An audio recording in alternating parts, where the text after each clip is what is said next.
To calm the mind is not possible until we open the heart. The mind and the heart, actually, what's interesting, in the when the word mindfulness, when it first came to the West, it was actually it was translated from a Pali word. Pali was the language that the Buddha taught in. But when you look at that definition, what mindfulness is, they're not talking about this mind.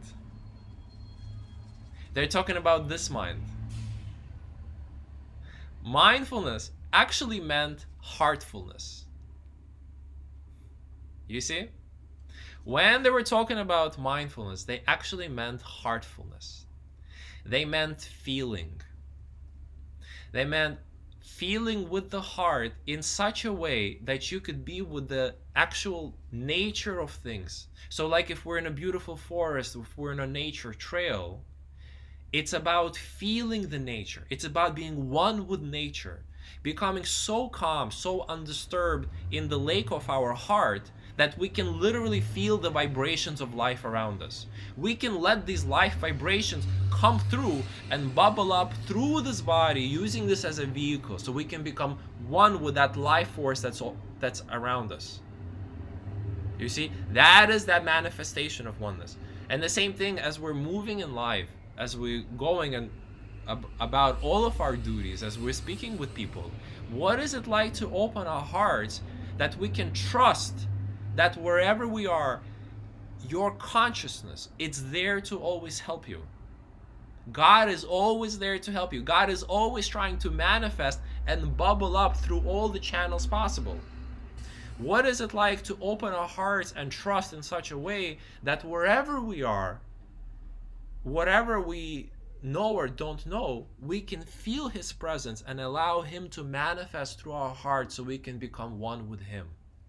That is trust. That is surrender. That instantly gives calmness of mind. You know, it's to connect with that energy that's already here, that's always available and trying to help us, that's always trying to speak with us. And actually, that union, when we talk about enlightenment, when we talk about self-realization, God realization, all of these terms, they use a funny word for it. They use manonasa. Manonasa, which means no mind. In that oneness, when we have let God through our hearts, their mind ceases to be. Manonasa, it's called no mind. That means in that oneness, the mind gets completely neutralized. We stop having a mind, so to speak.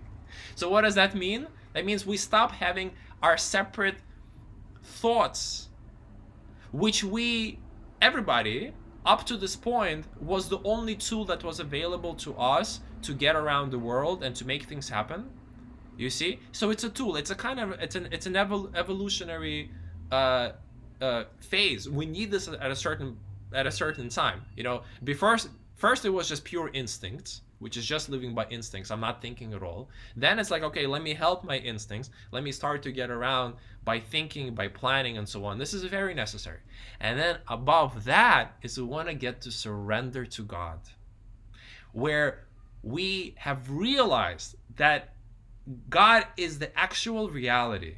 We have realized that beyond our mind is an omnipresent consciousness, which already knows everything, which loves everything fully. It's full of love, right? And when we can tell that love loves us, it loves everybody, and it knows what to do, it knows everything, then what's the point of having a mind? Because the mind is just separation from that. You see? When we can let go of the mind and be devoted to that one, then mind becomes no mind. And then we start living with the force of God, which is none other than love.